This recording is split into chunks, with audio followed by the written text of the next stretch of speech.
Hello everyone, आज हम देखते हैं महिलाओं का कार्यस्थल पर लैंगिक उत्पीड़न अधिनियम 2013। तो इस एक्ट को हम करते हैं। इस एक्ट में ये बना था 2013 में। तो ये एक्ट क्यों बनाया गया था, तो इसका उद्देश्य देखते हैं। तो ये बता रहा है, पहले एक्ट नंबर देखते हैं। तो ये एक्ट बना था 2013 में। जब ये एक्ट बनाया गया था उस टाइम पे ये 14 नंबर का एक्ट था, मतलब इससे पहले 13 एक्ट बन चुके थे। तो ये 13वें नंबर का एक्ट बना था, जो महिलाओं के कार्यस्थल पर लैंगिक उत्पीड़न के रोकथाम के लिए बनाया गया था। और ये बन के तैयार हुआ था, जो राष्ट्रपति है उसके साइन हुए हैं 22 अप्रैल 2013 को ये बन के तैयार हो गया था। अब इसका उद्देश्य देखते हैं। तो उद्देश्य में बता रहा है, महिलाओं को के कार्यस्थल पर लैंगिक उत्पीड़न से संरक्षण, जो वर्क प्लेस पर जो लेडीजें कार्य करती हैं उनके साथ सेक्सुअल हरेसमेंट जैसे से संरक्षण देने के लिए, लैंगिक उत्पीड़न के परिवादों का निवारण करने के लिए ये एक्ट बनाया गया था। तो इसमें ये बता दिया है। इसमें है सेक्शन है 30, सेक्शन है 30 और चैप्टर है 8। तो 8 चैप्टर हैं। तो हम इसमें एक एक करके सारे सेक्शन पढ़ेंगे। तो हम पहला चैप्टर देखते हैं। चैप्टर है अध्याय फर्स्ट, इसमें प्रारंभिक पहला देखते हैं। सेक्शन फर्स्ट, संक्षिप्त नाम विस्तार और प्रारंभ। तो इसमें 3 क्लॉज हैं। तो पहला क्लॉज कहता है इसका नाम क्या है। तो इसका नाम बता रहा है कि इसका नाम है महिलाओं का कार्यस्थल पर लैंगिक उत्पीड़न प्रतिषेध अधिनियम 2013 है इसका नाम। और ये कहाँ पर इसका विस्तार है, तो संपूर्ण भारत पर है। अब ये कह रहा है कब से लागू होगा, किस तारीख से होगा। तो केंद्र सरकार राजपत्र में अधिसूचना द्वारा नियत करेगी कि किस दिन से ये एक्ट लागू होगा। अब आ जाते हैं हम सेक्शन 2 में। सेक्शन 2 में डेफिनेशन दे रखी है। काफ़ी इंपॉर्टेंट डेफिनेशन है जो कि एग्जाम में पूछी है। तो हम एक एक करके अच्छे से करेंगे। तो पहला ए में देखते हैं, व्यथित महिला। व्यथित महिला के अंतर्गत कौन आएगा। तो इसमें 2 क्लॉज दे रखे हैं। तो पहला कह रहा है किसी कार्यस्थल के संबंध में किसी भी आयु की ऐसी महिला चाहे नियोजित है या नहीं, जो प्रत्यार्थी द्वारा लैंगिक उत्पीड़न के किसी कार्य के करने का आवेदन करती है। तो कौन सी महिला व्यथित है, जो कार्यस्थल जहाँ कार्य करती है वहाँ पर जो कार्य कर रही है वहाँ नियोजित हो या नहीं, पर वहाँ क्या है जो प्रत्यर्थी द्वारा लैंगिक उत्पीड़न, किसी व्यक्ति द्वारा उसके साथ लैंगिक उत्पीड़न किया गया है, उत्पीड़न के किसी कार्य के करने में अवगतन करती है, मतलब कहती है कि मेरे साथ ये उत्पीड़न किया गया है। तो वो कौन है, व्यथित महिला के अंतर्गत आएगी। सेकंड, किसी निवास स्थान या गृह के संबंध में किसी भी आयु की ऐसी महिला जो ऐसे किसी निवास स्थान या गृह पर नियोजित है, उसे भी हम व्यथित मानेंगे। तो 2 क्लोज दे रखे हैं। तो पहले डेफिनेशन में कह रहा है व्यथित महिला कौन है। तो फर्स्ट क्लॉज कह रहा है कि वो जो कोई ऐसी महिला जो कार्यस्थल पर कार्य कर रही है वो नियोजित हो या नहीं हो, पर उसके उसके साथ किसी व्यक्ति ने लैंगिक उत्पीड़न के किसी लैंगिक उत्पीड़न का अपराध किया है, या वो अपराध करने की कहती है, अभिकथित करती है कि इसने मेरे साथ लैंगिक उत्पीड़न किया है। तो वो कौन मानी जाएगी, व्यथित महिला मानी जाएगी, चाहे वो किसी भी उम्र की हो। और सेकंड क्लॉज में कहता है कि निवास स्थान या गृह के संबंध में किसी भी आयु की महिला हो जो ऐसे किसी निवास स्थान या गृह पर नियोजित हो, तो उसे भी हम क्या मानेंगे, व्यथित महिला मानेंगे। अब बी में कह रहा है समुचित सरकार के अंतर्गत कौन आता है। तो समुचित सरकार के अंतर्गत कौन है, तो ये कह रहा है ऐसे कार्यस्थल के संबंध में, मतलब जो वर्क प्लेस है वो जहाँ है वहाँ केंद्र सरकार के संबंध में ये बता रहा है। केंद्र सरकार के संबंध में समुचित सरकार हुआ है जो अभी जिस टाइम ये लेटेस्ट में जिस टाइम ये अपराध हुआ है उस टाइम कौन सी सरकार चल रही थी, तो वो केंद्र सरकार के संबंध में समुचित सरकार होगी। वैसे ही राज्य सरकार के अंतर्गत जो राज्य में उस टाइम जो भी सरकार होगी वो उसे समुचित सरकार कहेंगे। तो ये हमने देख लिया। अब देखते सी में अध्यक्ष की डेफिनेशन के बारे में सेक्शन 7 में दे रखा है। तो इसे 7 में देखेंगे। जिला अधिकारी की हम 5 में देखेंगे। अब देख लेते हैं ई में। तो घरेलू कर्मकार में क्या कहते हैं, तो कह रहा है घरेलू कर्मकार में ऐसी कोई महिला अभिप्रेत है जो किसी गृहस्थी में पारिश्रमिक के लिए गृहस्थी का कार्य करने के लिए चाहे नगद या वस्तु रूप में या तो सीधे किसी प्रविकरण के माध्यम से स्थायी या स्थायी स्थायी, अस्थायी, अंशकालीन या पूर्णकालीन आधार पर नियोजित, किंतु उसके अंतर्गत नियोजित के कुटुंब का कोई सदस्य नहीं आता है।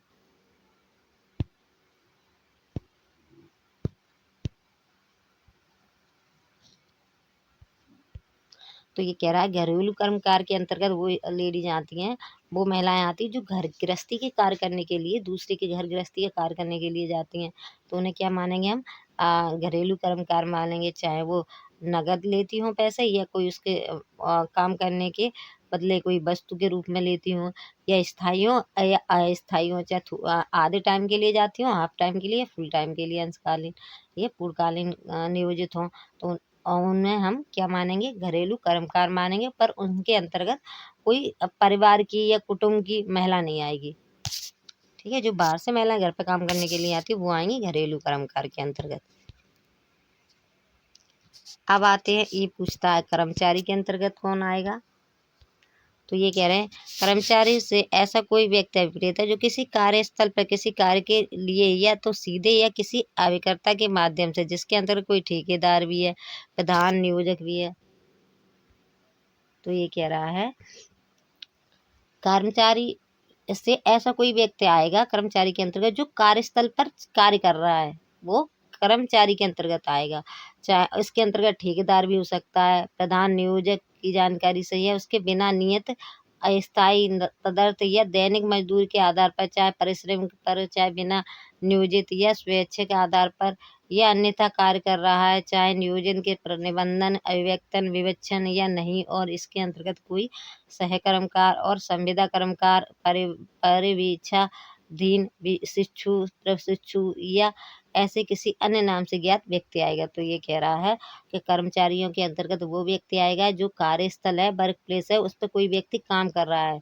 ठीक है, वो किसके अंतर्गत आएगा? कर्मचारी के अंतर्गत आएगा। और इसके अंतर्गत कोई सहकर्मकार भी आ सकता है, कोई संविदा कर्मकार भी आएगा, परिवीक्षाधीन भी आएगा, शिक्षु भी आएगा, प्रशिक्षु भी आएगा, या ऐसे किसी अन्य नाम से कोई व्यक्ति ज्ञात है तो वो भी किसके अंतर्गत आएगा? कर्मचारी के अंतर्गत आएगा।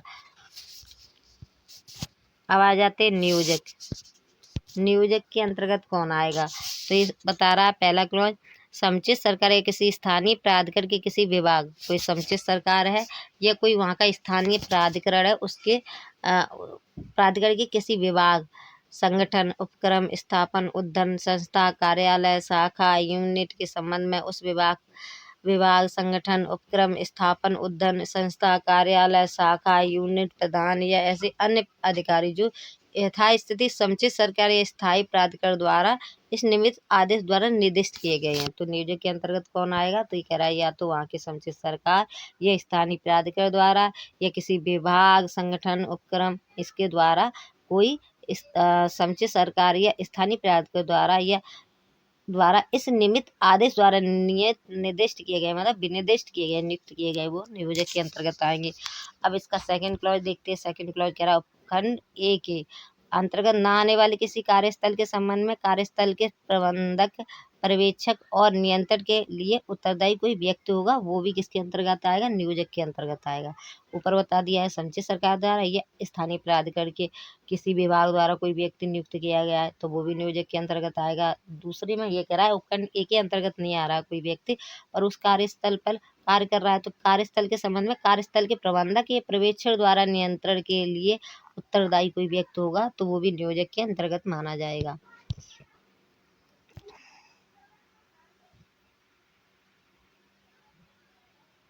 हाँ, अब देखते हैं जजा में बता रहा है आंतरिक समिति, तो ये सेक्शन 4 में देखेंगे। स्थानीय समिति हम 6 में देखेंगे। सदस्य देख रहा है तो सदस्य से स्थानीय आंतरिक समिति या स्थानीय समिति का कोई सदस्य होगा उसे हम क्या कहेंगे? सदस्य कहेंगे। विहित के अंतर्गत क्या आएगा? तो ये कह रहा है प्रेस्क्राइब के अंतर्गत जो इस एक्ट के अंतर्गत जो रूल दे रखे हैं वो माने जाएंगे। अब आगे तो ये कह रहा है पीठासीन अधिकारी, तो इसकी सेक्शन 4 पढ़ेंगे इसके लिए हम। अब प्रथेति की डेफिनेशन हम सेक्शन 9 में पढ़ेंगे। अब आगे देखते हैं लैंगिक उत्पीड़न के बारे में बता रहा है, तो ये कह रहा है लैंगिक उत्पीड़न के अंतर्गत निम्नलिखित कोई एक या अधिक अवांछनीय कार्य या व्यवहार चाहे प्रत्यक्ष रूप से या विवक्षित रूप से हो, तो ये कह रहा है लैंगिक उत्पीड़न के अंतर्गत जो आगे दी गई इनमें से अगर कोई कार्य करता है तो फिर हम उसे लैंगिक उत्पीड़न मानेंगे। तो पहला, शारीरिक संपर्क और आगमन करता है, लैंगिक अनुकूलता की मांग या अनुरोध करता है, लैंगिक अतियुक्त टिप्पणी करता है, अश्लील साहित्य दिखाता है, लैंगिक प्रकृति का कोई अन्य अवांछित शारीरिक, मौखिक या अमौखिक आचरण करता है तो उसे हम क्या मानेंगे? तो हम उसे लैंगिक उत्पीड़न मानेंगे। आगे आगे पूछता है कार्यस्थल की डेफिनेशन के अंतर्गत, तो कार्यस्थल के अंतर्गत निम्नलिखित भी है। क्या है? तो कह रहा कोई विभाग, कार्यस्थल के अंदर कोई विभाग चाहे संगठन हो, उपक्रम हो, स्थापना हो, उद्यम हो, संस्था हो, कार्यालय, शाखा या यूनिट, समुचित सरकारी या स्थानीय प्राधिकरण या किसी सरकारी कंपनी, निगम या सहकारी सोसाइटी द्वारा स्थापित, उसके स्वामित्वाधीन, नियंत्रणाधीन या पूर्णतः या सहायता इसके प्रत्यक्ष या अप्रत्यक्ष उपलब्ध कराई गई निधियों द्वारा वित्त पोषित की जाती हैं, कोई जगह वित्त पोषित की जाती हैं, वो क्या मानेंगे? हम कार्यस्थल मानेंगे। बी में कह रहा है कोई प्राइवेट सेक्टर में, ऊपर बता दिया, अब ये प्राइवेट सेक्टर का बता रहा है, कोई प्राइवेट सेक्टर संगठन या किसी प्राइवेट उद्यम, उपक्रम, संस्था, स्थापना, सोसाइटी अगर कोई है तो वो मनोरंजन, औद्योगिक, स्वास्थ्य सेवाएं या वित्तीय क्रियाकलाप करता है जिसके अंतर्गत उत्पादन, प्रदाता, विक्रय, वितरण या सेवा भी है तो उसे हम क्या मानेंगे? वो भी हम कार्यस्थल मानेंगे। अस्पताल हो उसे भी क्या मानेंगे? कार्यस्थल है। अब आगे है प्रशिक्षण, कोई खेल कूद के जगह है, संस्था है, वहाँ भी मानेंगे। फिर आगे है नियोजन से उद्भूत है उसके के दौरान कर्मचारी द्वारा प्रदर्शित कोई स्थान जिसके अंतर्गत ऐसी यात्रा करने के लिए नियोजित द्वारा उपलब्ध कराया गया परिवहन, वो कोई निवास स्थान, कोई गृह। तो ये बता रहा है कि कार्यस्थल पर वो व्यक्ति उस जगह को कार्यस्थल मान लेंगे जहाँ कोई कार्य किया जा रहा है। जो इसमें बताया जा रहा है कि कोई कार्य के लिए कोई जगह नियुक्त की गई है तो उसे हम क्या मानेंगे? कार्यस्थल मानेंगे, वर्क प्लेस मानेंगे। अब आ जाते आगे आगे वाली डेफिनेशन। अब इसमें क्या कह रहा है? इसमें कह रहा है किसी कार्यस्थल के संबंध में असंगठित सेक्टर से कोई ऐसा उद्यम अभिप्रेत जो विशिष्ट नियोजित कर्मकारों को स्वामित्वाधीन है और किसी प्रकार के माल के उत्पादन या विक्रय अथवा सेवा प्रदान करने लगा है। तो ये कह रहा है कि कार्यस्थल के अंतर्गत हम उस जगह को मानेंगे जहाँ पे कोई कार्य किया जा रहा है, उसके लिए कोई नियुक्त किया गया है, उसमें कोई उत्पादन किया जा रहा है, वहाँ से कोई कुछ विक्रय किया जा रहा है तो वहाँ पे जो लोग कार्य करते हैं उसे हम क्या मानेंगे? कोई किसी व्यक्ति को नियुक्त किया है तो उसे क्या मानेंगे? हम कार्यस्थल मानेंगे। देखते हैं आगे। अब सेक्शन में आ जाते हैं थर्ड पे। सेक्शन थर्ड कह रहा है लैंगिक उत्पीड़न का निवारण। अब लैंगिक उत्पीड़न के लिए निवारण कैसे करेंगे? तो पहले कह रहा है किसी भी महिला या किसी कार्यस्थल पर लैंगिक उत्पीड़न नहीं किया जाएगा, पहला क्लॉज कह दिया। सेकंड कह रहा है अन्य परिस्थितियों में निम्नलिखित परिस्थितियां यदि वे लैंगिक उत्पीड़न में किसी कार्य का आचरण के संबंध में होती हैं या विद्यमान है या उससे संबंधित है, लैंगिक उत्पीड़न की कोटि में आ सकेंगे। तो पहले बता दिए किसी कार्यस्थल पे किसी भी महिला के साथ लैंगिक उत्पीड़न नहीं किया जाएगा। सेकंड बता रहा है कि अगर ये कुछ कार्य किया जाए तो ये माना जाएगा कि वो लैंगिक उत्पीड़न की कोटि में आ रहा है। तो पहला उसके नियोजन में अधिमानी व्यवहार का विविच्छेद सम्मिश्र वचन देना, ठीक है। फिर है उसके नियोजन में अहितकर व्यवहार की विवेचित या संपुष्ट धमकी देना, उसके वर्तमान या भावी नियोजन की परिस्थिति के बारे में विवेचित या संशुद्ध धमकी देना, या उसके कार्य में हस्तक्षेप करना है, उसके लिए अविश्वास या संतापकारी या प्रतिकूल कार्य वातावरण सृजित करना, या उसके स्वास्थ्य या सुरक्षा को प्रभावित करने की संभावना वाला अपमानजनक व्यवहार करना। तो ये व्यवहार दे रखे हैं, अगर इनमें से कुछ किया जाता है तो ये माना जाएगा कि उस लेडीज के साथ, महिला के साथ कार्यस्थल पर लैंगिक उत्पीड़न किया जा रहा है। अब आ जाते हैं अध्याय 2। अध्याय 2 में हम देखते हैं ये क्या, इसका नाम है आंतरिक परिवार समिति का गठन। अब इसमें परिवार, जो आंतरिक परिवार समिति है उसके बारे में बता रहा है कि कैसे गठित होंगी। तो ये चैप्टर 2 बता रहा है। पहला देखते हैं हम, इसमें पहला सेक्शन है सेक्शन 4।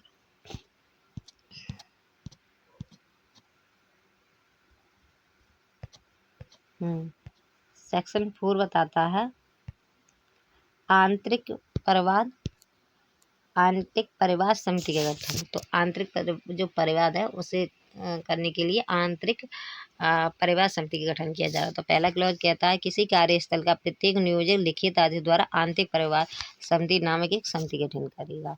तो पहला क्लॉज में ये कह दिया, अगर कोई कार्यस्थल है वहाँ पे क्या किया जाए, कोई नियोजक होगा, प्रत्येक नियोजक वहाँ जिस कार्यस्थल का कोई नियोजक है वो क्या करेगा, लिखित आदेश द्वारा एक आंतरिक परिवार समिति का गठन करेगा वहाँ पर। हाँ, फिर ठीक है, पर इसमें परंतुक भी दे रखा है। परंतुक में कह रहा है, परंतु जहाँ कार्यस्थल के कार्यालय या प्रशासनिक यूनिट भिन्न भिन्न स्थानों पर, ये खंड या उपखंड स्तर पर अवस्थित है, वहाँ आंतरिक समिति सभी प्रशासनिक यूनिटों या कार्यालयों में गठित की जाएंगी। और ये कह रहा है, अगर कोई ऐसा जगह है, कार्यस्थल के कार्यालय या प्रशासनिक यूनिटें हैं अगर उसकी, तो हर यूनिट में क्या होगा, उसकी आंतरिक परिवार समिति गठित की जाएगी। परंतु में कह दिया। अब आ जाते सेकंड क्लॉज। सेकंड क्लॉज कहता है हमारा, आंतरिक समिति नियोजन द्वारा नामांकित किए जाने वाले निम्नलिखित सदस्यों से मिलकर बनेगी। तो आगे बता रहा है क्लॉज सेकंड के, ये लोग आंतरिक समिति में नियुक्त होंगे। ये तो बता दिया आंतरिक समिति बनेगी फर्स्ट में। सेकंड में ये कह रहा है कि आंतरिक परिवार समिति में किसकी किसकी नियुक्ति की जाएगी। तो ये बताता है, पहला बता रहा है कि जो एक पीठासीन अधिकारी होगा, जो कर्मचारी में से कार्यस्थल पर ज्येष्ठ स्तर पर नियोजित महिला होगी। तो इसमें क्या आंतरिक प्रवाह समिति होगी, उसमें एक पीठासीन अधिकारी होगा जो कि वो कार्यस्थल होगा, कार्यस्थल पर जो कार्य करते हैं उनमें से ही होगी, पर वो ज्येष्ठ कोई महिला होगी, जो सबसे बड़ी महिला होगी उसे वहाँ की, उसे क्या बना दिया जाएगा, पीठासीन अधिकारी। अब आगे ये कह रहा है, परंतु दे रखे हैं, तो परंतु किसी ज्येष्ठ स्तर की महिला कर्मचारी उपलब्ध न होने की दशा में पीठासीन अधिकारी उपधारा 1 में निर्दिष्ट कार्यस्थल के अन्य कार्यालयों में प्रशासनिक यूनिटों में नाम निर्देशित किया जाएगा। अगर ये कह रहा है वहाँ पे अगर कार्यस्थल पे अगर कोई लेडीज नहीं है ज्येष्ठ, तो फिर जो यूनिटों में है, जो शाखाएं हैं उस कार्यस्थल की, उस ब्रांच है, उनमें से कोई, अगर उन ब्रांचों में कोई महिला है ज्येष्ठ, तो उसे भी बनाया जा सकता है। ये कह रहा है, परंतु उसे भी फिर उन महिलाओं में से जो यूनिटों पे महिला हैं उनमें से अगर कोई ज्येष्ठ महिला पीठासीन अधिकारी है, कोई ज्येष्ठ महिला है उसे पीठासीन अधिकारी बनाया जा सकता है। परंतु दूसरा परंतु कह रहा है, परंतु यह और कि कार्यस्थल के अन्य कार्यालय प्रशासनिक यूनिटों में ज्येष्ठ स्तर की महिला कर्मचारी नहीं होने की दशा में पीठासीन अधिकारी उसी नियोजन अन्य विभाग में संगठन के किसी अन्य कार्यस्थल में निर्दिष्ट किया जाएगा। ठीक है, क्या कह रहा है, अगर कोई महिला नहीं है तो अन्य कोई नियुक्त कर दिया जाएगा, अन्य विभाग या संगठन के किसी अन्य कार्यस्थल में, कोई अन्य कार्यस्थल है वहां से कोई नियुक्त किया जाएगा।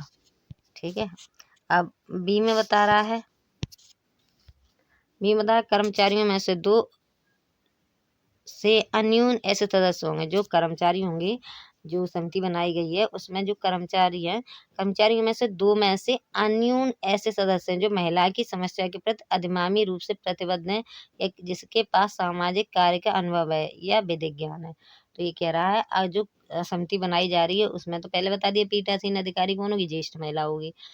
बी में ये बता रहा है, और लोग नियुक्त किए जाएंगे, तो उन कर्मचारियों में से 2 में से अन्यून ऐसे सदस्य नियुक्त किए जाएंगे, उन्हीं कर्मचारियों में से उस समिति के लिए जो महिलाओं से संबंधित समस्याओं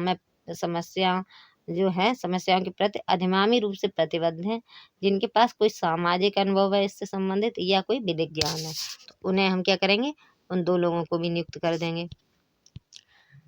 सी कह रहा है, गैर सरकारी संगठन या संघों में से ऐसा एक सदस्य जो महिलाओं की समस्या के प्रति बद्ध है, या ऐसा कोई व्यक्ति जो लैंगिक उत्पीड़न से संबंधित मुद्दों से परिचित है। तो अब सी में ये कह रहा है, वो तो वहीं से कर दिए, अभी कह रहा है कोई गैर सरकारी संगठन है, गैर सरकारी संगठन या संघों में से कोई एक सदस्य जो महिलाओं की समस्या को बारे में नॉलेज है, जैसे उसे ज्ञान है, ठीक है, या ऐसा कोई कार्य कर चुका है, कोई व्यक्ति जो लैंगिक उत्पीड़न से संबंधित मुद्दों में सुपरिचित है, मतलब परिचित है, उसे क्या किया जाएगा, उसे भी नियुक्त कर दिया जाएगा। परंतु इस प्रकार के नाम निर्देशित कुल सदस्यों में से कम आधे सदस्य महिला होंगी। ठीक है, अब इसमें परंतु में ये भी कह दिया कि जो ये समिति बनाई जा रही है उसमें कम से कम आधे सदस्य महिला होना चाहिए। अब आगे देखते हैं, इसमें कह रहा है, आंतरिक समिति का पीठासीन अधिकारी और प्रत्येक सदस्य अपने नाम निर्देशन की तारीख से 30 वर्ष से अनधिक की ऐसी अवधि के लिए पद धारण करेगा जो नियोजन द्वारा निर्दिष्ट की जाए। ठीक है, तो ये बता दिया कि जो आंतरिक समिति का सदस्य होगा वो कितने दिन के लिए, तो कह रहा है 3 वर्ष से अनधिक की अवधि के लिए क्या किया जाएगा, नियुक्त किया जाएगा 3 वर्ष तक के लिए।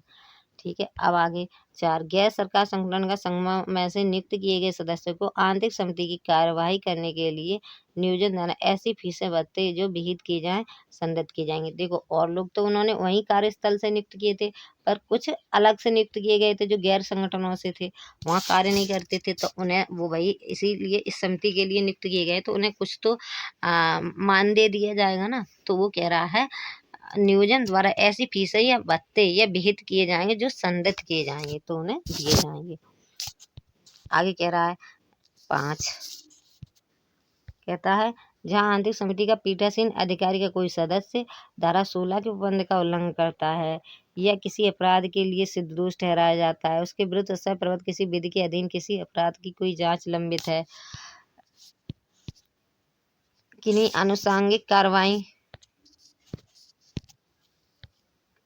आनुषंगिक कार्रवाई में दोषी पाया जाता है या उसके विरुद्ध कोई आनुषंगिक कार्रवाई लंबित है या अपनी हैसियत या किसी का दुरुपयोग करता है, उसके अपने पद पर बने रहने वाले लोग हित पर प्रतिकूल प्रभाव डालने वाला हो गया है, वहाँ यथास्थिति ऐसे पीठासीन अधिकारी या सदस्य को समिति से हटा दिया जाएगा और इस प्रकार सृजित रिक्ति या किसी अन्य आकस्मिक रिक्ति को इस आधार के उपबंधों के अनुसार नाम निर्देश द्वारा भरा जाएगा। तो पहले बता दिया नियुक्ति कैसे होगी, कौन कौन होगा।